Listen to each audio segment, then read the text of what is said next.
You're like a circle that floats around me, keeping me safe and sound. And when I fall, you tied a rope to me. You're blessing me every day. I was down with an illusion, like a sparrow with broken wings, but now I shine with your reflection on me. I'm getting back up on my feet. That you showed up was written in my palm. You are a statement, explode like a bomb. I get to push myself to victory. You make me winner. You cut me loose and set me free. You make me win in every way. You showed me how to spread my wings. Yes, I'm the winner of the day. You cut me loose and set me free. You make me win in every way. You showed me how to spread my wings. Yes, I'm the winner of the day. Yes, I'm the winner, yeah.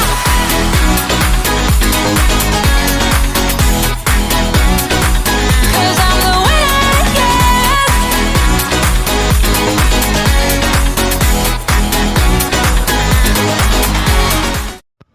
Assalamualaikum warahmatullahi wabarakatuh. Terima kasih rekan-rekan yang sudah mau menghadiri sosialisasi tentang program Guru Penggerak. Sini nanti saya akan mensosialisasikan tentang isi dari kegiatan Guru Penggerak, yaitu di modul 1.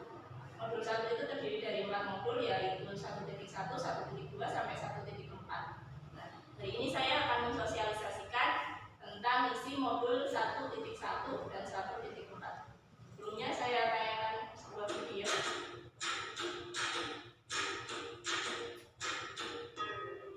Kita bisa bersama mengubah dunia.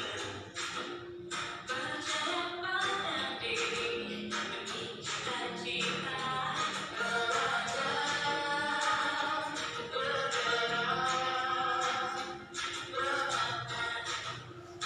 Assalamualaikum warahmatullahi wabarakatuh. Salam guru penggerak. Perkenalkan, nama saya Novita Rahma, calon guru penggerak angkatan 4 dari Kabupaten Bandung. Di sini saya akan memaparkan demonstrasi kontekstual pemikiran Ki Hajar Dewantoro dalam karya Ki Hajar Dewantoro atau dengan nama Raden Mas Di modul 1 ini kita langsung masuk ke pemikiran-pemikiran Ki Hajar Dewantoro. Seperti yang kita ketahui, Ki Hajar Dewantoro adalah Bapak Pendidikan seluruh Indonesia. Hanya saja kita tahunya ini ya, pemikiran Ki Hajar Dewantoro itu yang terkenal kan ing Aksasu Tulodo, ing Madya Manguntakso, Tuturi Handayani. Kita tahunya ini, yang kita pedomani ini, tapi ternyata pemikiran KHD atau Ki Hajar Dewantoro itu banyak sekali yang belum terkupas, dan ketika diterapkan dalam pendidikan zaman sekarang itu sangat relevan. Bahkan dalam parenting ke anak saja ini sangat relevan pemikiran-pemikiran Ki Hajar Dewantoro.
secara batin, secara pikiran maupun secara tenaga. Jadi tidak ada keterpaksaan. Memerdekakan anak-anak belajar secara merdeka apa yang mereka butuhkan, apa yang mereka punya, itu mereka merdeka secara batin, pikiran, dan tenaga. Anak tidak boleh memiliki suatu beban, atau kita sebagai pendidik tidak boleh memberi tekanan kepada anak dengan tuntutan-tuntutan yang tidak sesuai dengan kodrat anak. Pendidikan juga harus membahagiakan anak sesuai dengan kodrat yang diberikan, yaitu sesuai dengan potensi, bakat, minat, serta sesuai dengan karakter yang dimiliki. Pendidikan itu membahagiakan anak. Kan kadang kita terlalu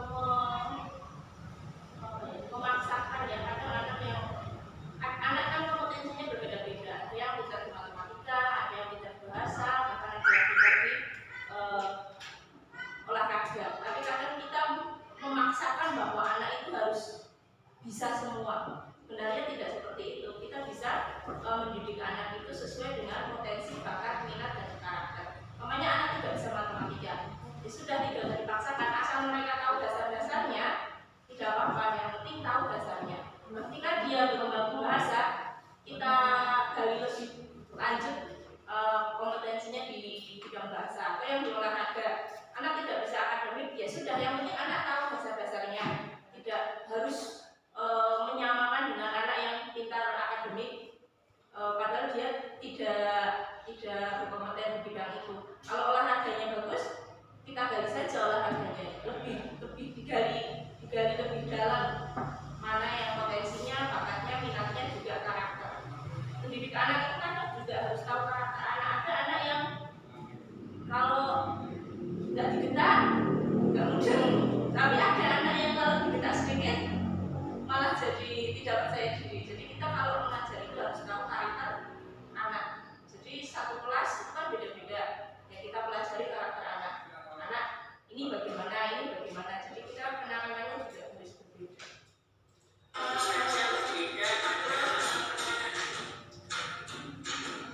Pendidikan berkarakter dan kebudayaan yang pada saat ini dapat kita dilandaskan dengan profil pelajaran Pancasila, yaitu terima nama baik. Dari kemarin kita di kurikulum 13 kan itu apa? PPK. Sekarang kita di Merdeka Belajar itu beralih ke pelajar Pancasila. Sebenarnya hampir sama, hanya saja pelajar Pancasila itu beriman, bertakwa kepada Tuhan Yang Maha Esa dan berakhlak mulia. Ini mencakup tentang karakter-karakter yang baik pada anak, kemudian mandiri, bernalar kritis, berkebinekaan global, bergotong royong, dan kreatif. Ini karakter-karakter dalam pelajar Pancasila yang harus bisa kita terapkan dalam pendidikan kita. Yang Maha Esa serta mulia, mandiri, bernalar kritis, berkebinekaan global, bergotong royong, serta kreatif. Pendidikan juga harus menyesuaikan dengan kodrat alam dan kodrat zaman. Pendidikan juga harus disesuaikan dengan kodrat alam dan kodrat zaman. Kodrat alam, ya kita alam kita punya apa? Alam kita seperti apa bisa kita gunakan dalam pendidikan anak itu. Kodrat alam sini dengan kodrat alam mungkin di Indonesia bagian timur tentu saja berbeda. Juga kodrat zaman. Kadang kita membandingkan, wah anak nggak sama dengan anak-anak zamannya kita. Ya memang sudah tidak sama, seperti sebuah patah, didiklah anak sesuai zamannya. Sekarang sudah zamannya teknologi, anak seperti itu ya sudah. Kalau zaman dulu kan kita dibentak orang tua, diem, manut. Kalau sekarang kita dengan anak malah berdebat, ya kan? Seringnya kita menasihati anak saya sendiri, menasihati anak saya, nanti biasanya malah kita di debat sendiri. Jadi memang begitu zamannya. Jadi didiklah anak sesuai zamannya. Jangan takut akan perubahan. Kita nggak mungkin bisa menghentikan perubahan zaman. Kayak anak sekarang sudah rajin TikTok, game dan lain-lain. Kita bisa menghentikan tidak? Tidak kan?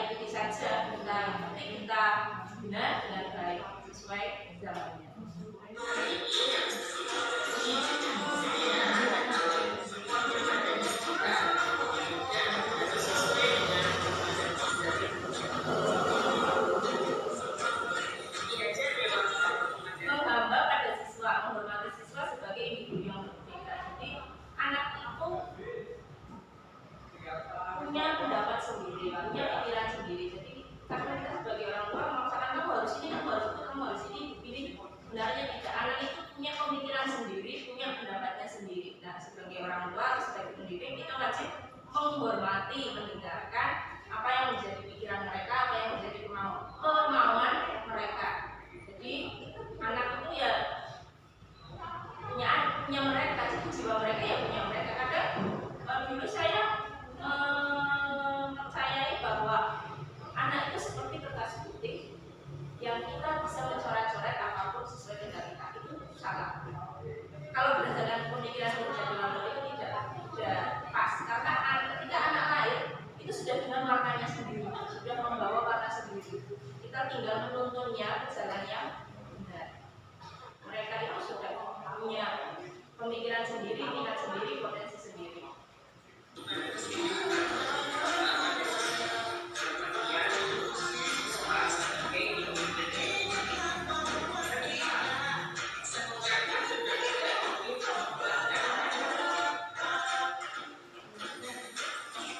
Itu inti dari modul 1, yaitu tentang pemikiran-pemikiran KHD yang bisa kita terapkan dalam pendidikan. Jadi sekarang kita dituntut menjadi guru yang menyenangkan. Jadi pembelajarannya kita lakukan ya yang menyenangkan. Kadang mamanya anak, kita justru bertanya pada anak, kalian itu butuhnya tentang materi apa yang kurang dari diri kalian, butuh pelajaran apa yang lebih digali. Itu kita biasanya harusnya menanyakan itu.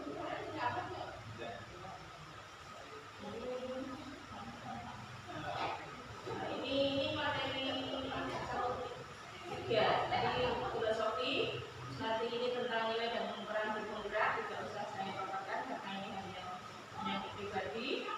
Kemudian rumusan visi. Sekarang yang titik 4 itu tentang budaya positif.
Di mana ada kemerdekaan, disitulah harus ada disiplin yang kuat. Merdeka itu artinya tidak hanya terlepas dari perintah, akan tetapi juga cakap buat memerintah diri sendiri. Tentang sebuah disiplin, sebenarnya disiplin itu berasal dari kata Latin yang artinya belajar. Makna asal dari kata ini berkonotasi dengan disiplin diri dan murid-murid Sokrates dan Plato. Disiplin diri membuat orang menggali potensinya menuju sebuah tujuan apa yang ia hargai. Akan tetapi dalam budaya kita, makna disiplin itu telah berubah menjadi sesuatu yang dilakukan seseorang pada orang lain untuk mendapatkan kepatuhan. Kecenderungan umum adalah menghubungkan kata disiplin dengan ketidaknyamanan. Kita kan kalau sudah kita diminta disiplin, biasanya kan langsung otaknya tidak nyaman, begini, begitu. Bukan dengan apa yang kita hargai atau pencapaian suatu tujuan. Jadi karena memang disiplin itu harus baik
kebebasan.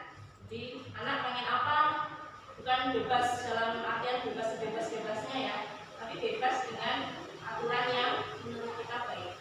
Juga kesenangan. Kadang anak melakukan sebuah pelanggaran juga mungkin karena kesenangan dia, karena dia punya kebutuhan berdasarkan kesenangan. Itu juga kepuasan.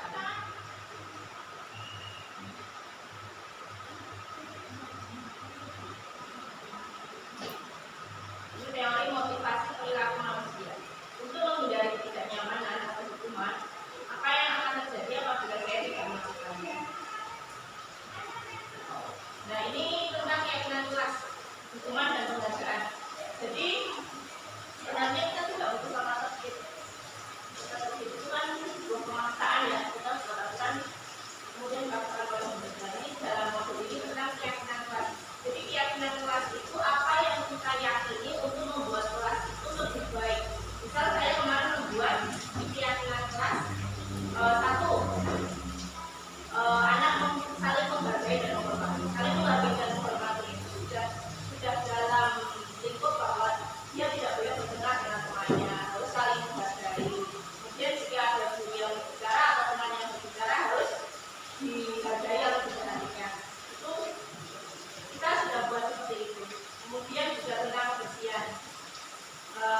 Kita jadi keyakinan kelas itu kita bentuk sendiri. Anak-anak apa sih yang perlu kita lakukan di kelas agar kelas kita itu lebih baik? Nah, nanti anak-anak yang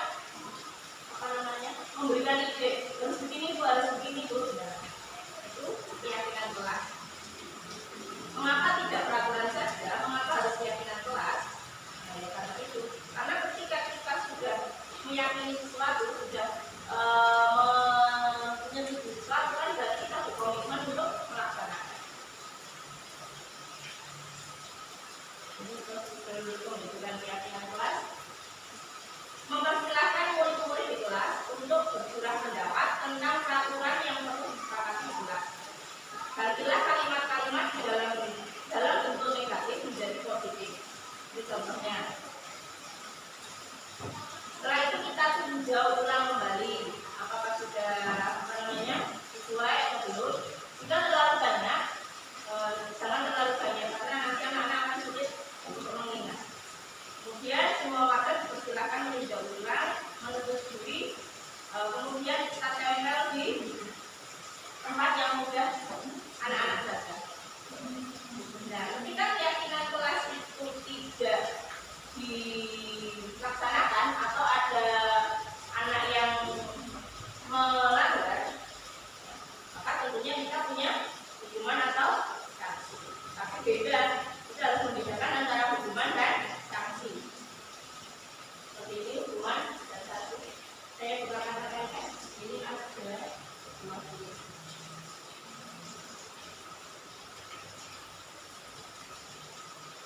Jadi beda kita memberikan hukuman dan sanksi itu beda.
Lari memiliki lapangan basket 2 kali karena terlambat hadir di sekolah.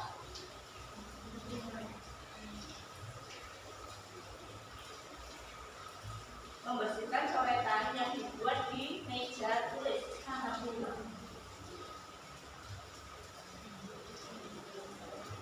Murid diminta untuk push up 15 kali karena tidak menggunakan masker di sekolah.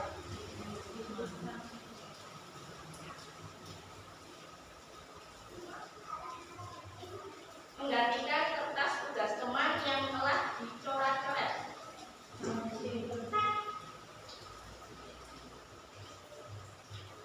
Berjemur di lapangan basket pukul 12 siang karena mengobrol dengan teman.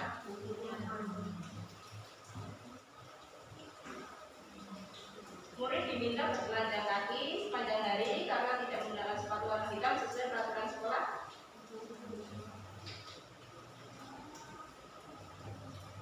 Berdiri di depan kelas sambil mengangkat kaki satu karena tidak bisa menjawab pertanyaan.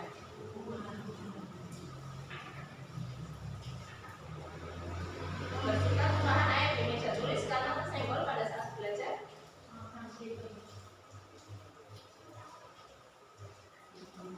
Kehilangan 10 menit jam istirahat untuk mengerjakan tugas karena terlambat datang dan tertinggal pelajaran selama 10 menit.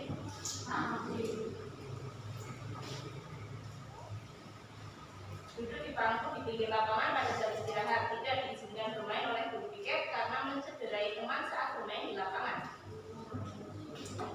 Mana sanksi?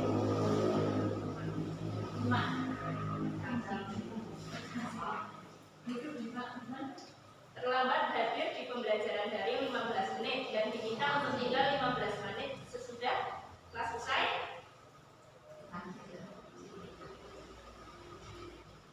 Lari mengelilingi lapangan basket 2 kali. Kalau pelajaran PJOK di sini ya. Kalau pelajaran kita mungkin itu bukan ya, ada sanksi. Membersihkan WC sekolah karena mematahkan meja kawan.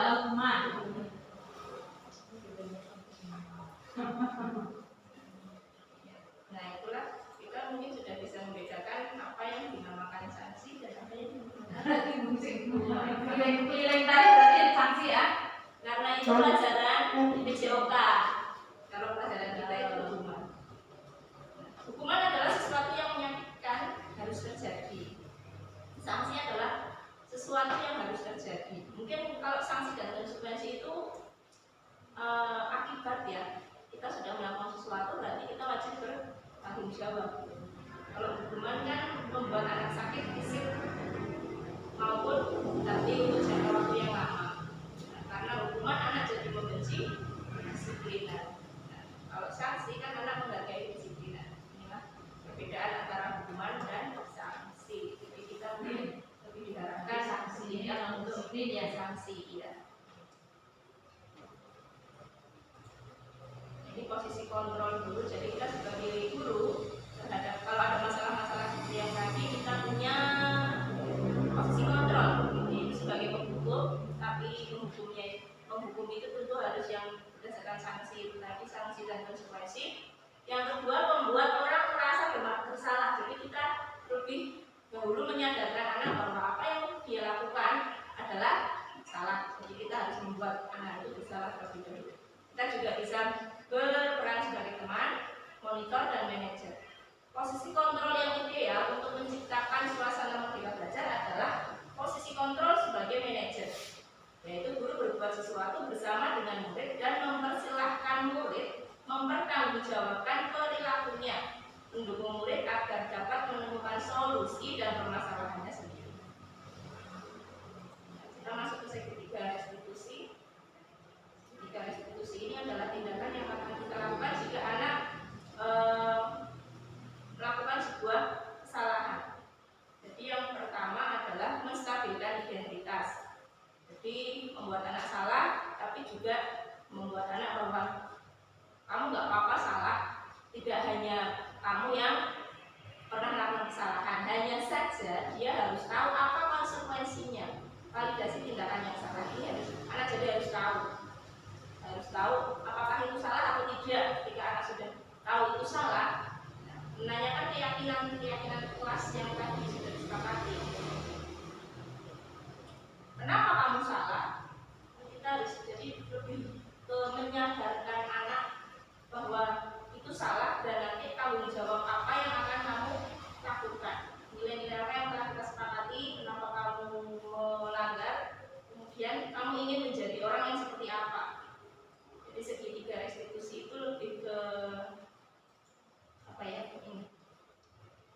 Proses menciptakan kondisi bagi murid untuk memperbaiki kesalahan mereka sehingga mereka bisa kembali pada kelompok mereka dengan karakter yang lebih kuat. Jadi kita nggak melaksanakan kamu salah loh, ini kamu begini tidak, tapi kita menyadari kamu tadi melakukan apa, terus yang kamu lakukan itu bagaimana, apakah sesuai dengan keyakinan kelas yang kita ciptakan, jika tidak kamu harus bagaimana. Jadi anak tahu kesalahan sendiri, memperbaiki kesalahan mereka sendiri sehingga mereka lebih kuat, tidak kita paksakan.